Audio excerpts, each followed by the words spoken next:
মহাসমাবেশের পর আজ জমা হচ্ছে পে কমিশনের রিপোর্ট। ঘোষণা দিলেন পে কমিশনের চেয়ারম্যান জাকির আহমেদ খান। প্রিয় সরকারি চাকরিজীবী ভাই ও বোনেরা, আজকের সকালের আপডেট নিউজে আপনাদের স্বাগতম।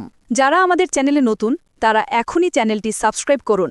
আর হ্যাঁ, অবশ্যই কমেন্ট করে জানাবেন আপনারা কে কোন জেলা থেকে আমাদের ভিডিওটি দেখছেন। তবে চলুন কথা না বাড়িয়ে আজকের সর্বশেষ সংবাদটি জেনে নিন। সরকারি কর্মচারীদের বহুল প্রত্যাশিত নবম জাতীয় পে স্কেলের বিষয়ে অবশেষে এসেছে বড় সুখবর।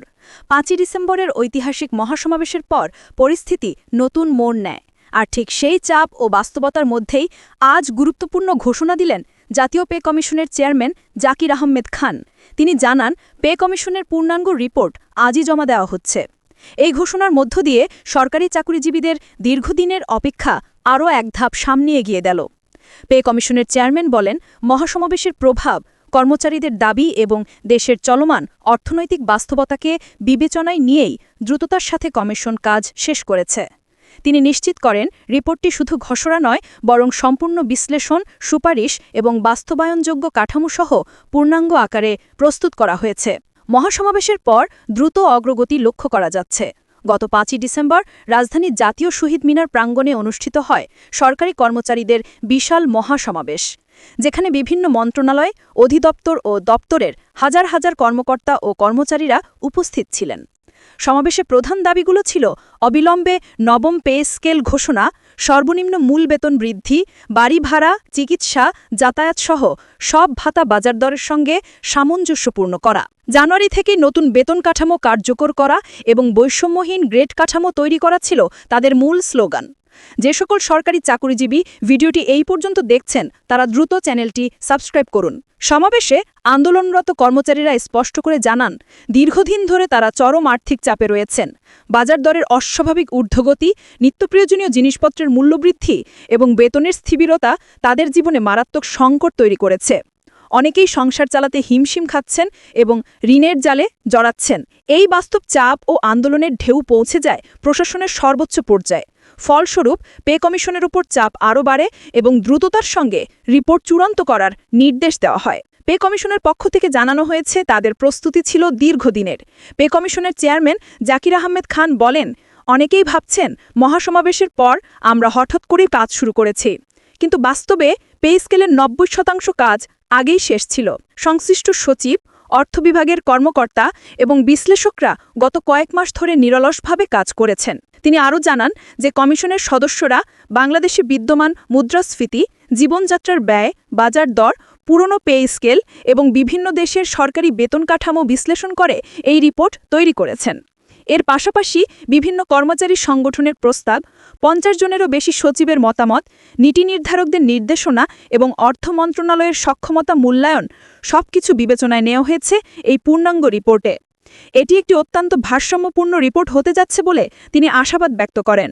রিপোর্টে কী থাকতে পারে তারও কিছুটা আভাস দিলেন চেয়ারম্যান। যদিও জাকির আহমেদ খান রিপোর্ট জমা দেবার আগে বিস্তারিত কাঠামো বা নির্দিষ্ট অঙ্ক প্রকাশ করেননি, তবুও তিনি কিছু গুরুত্বপূর্ণ দিকের ইঙ্গিত দিয়েছেন। তিনি জানান, নতুন বেতন কাঠামো হবে আরও বাস্তবসম্মত এবং আধুনিক। বৈষম্যহীন গ্রেড ব্যবস্থা নিশ্চিত করার চেষ্টা করা হয়েছে যাতে নিচের দিকের কর্মচারীরা বঞ্চিত না হন। মূল বেতন আগের তুলনায় যথেষ্ট বৃদ্ধি পাবে, যা বর্তমান বাজারের সাথে সঙ্গতিপূর্ণ হবে। চিকিৎসা, বাড়ি ভাড়া, পরিবহন সব ভাগ নতুনভাবে সমন্বয় করা হয়েছে। চাকরিজীবীদের আর্থিক চাপ কমানোকে এই রিপোর্টে প্রথম অগ্রাধিকার দেওয়া হয়েছে। তিনি বলেন, আমরা চেষ্টা করেছি যেন সরকারি কর্মচারীরা নতুন কাঠামোতে স্বস্তি পান এবং দীর্ঘমেয়াদী একটি মানসম্মত কাঠামো তৈরি করা যায় যা আগামী বেশ কয়েক বছর কার্যকর থাকবে। পে কমিশনের এই ঘোষণার পর থেকে সরকারি কর্মচারীদের মধ্যে স্বস্তি ও আশার বাতাস বইছে। সচিবালয় থেকে শুরু করে উপজেলা পর্যন্ত সর্বত্রই এখন ইতিবাচক আলোচনা। মহাসমাবেশে অংশ নেওয়া এক কর্মচারী বলেন, রিপোর্ট জামা মানেই হলো গ্যাজেট আর বেশি দূরে নয়।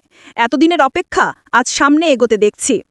আরেকজন বলেন, সরকার যদি এই রিপোর্ট দ্রুত অনুমোদন দেয় তাহলে জানুয়ারিতেই নতুন পে স্কেল কার্যকর হবার সম্ভাবনা তৈরি হবে, যা আমাদের জন্য বড় পাওয়া। সবার চোখ এখন সরকারের পরবর্তী পদক্ষেপের দিকে। এরপর কি হবে তা নিয়েও আলোচনা চলছে। পরবর্তী ধাপগুলো হলো অর্থ মন্ত্রণালয়ের চূড়ান্ত পর্যালোচনা, ক্যাবিনেট বা মন্ত্রিসভা কমিটির অনুমোদন, অন্তর্বর্তীকালীন সরকারের নীতিগত সিদ্ধান্ত এবং সবশেষে গ্যাজেট প্রকাশ ও কার্যকর তারিখ ঘোষণা। চেয়ারম্যান স্পষ্ট করে বলেন, আমরা রিপোর্ট জমা দিলেই আমাদের দায়িত্ব শেষ নয়, বরং বাস্তবায়ন না হওয়া পর্যন্ত আমরা সরকারকে প্রয়োজনীয় পরামর্শ দিয়ে যাব। মহাসমাবেশের পর এই দিনটি সরকারি চাকরিজীবীদের জন্য বড় স্বস্তি এনে দিল। দীর্ঘ আন্দোলন, অবিরাম চাপ ও বেতন বৈষম্যের অভিযোগের পর অবশেষে পে কমিশনের রিপোর্ট জমা হচ্ছে। এটাই নতুন আশা ও নতুন সম্ভাবনা। যদি সরকার দ্রুত অনুমোদন দেয়, তাহলে খুব শীঘ্রই নতুন পে স্কেল বাস্তবায়নের পথ খুলে যাবে এবং সরকারি চাকরিজীবীদের আর্থিক সংকট উল্লেখযোগ্যভাবে কমে আসবে। আজকের দিনটি নিঃসন্দেহে দেশের প্রশাসনিক ইতিহাসে একটি গুরুত্বপূর্ণ মোড় হিসেবে চিহ্নিত হয়ে থাকবে। এই ভিডিওটি খুবই জরুরি, তাই দয়া করে সবার সাথে ভিডিওটি শেয়ার করতে ভুলবেন না। আর নতুন ভিডিও আপডেট পেতে এখনই চ্যানেলটি সাবস্ক্রাইব করুন।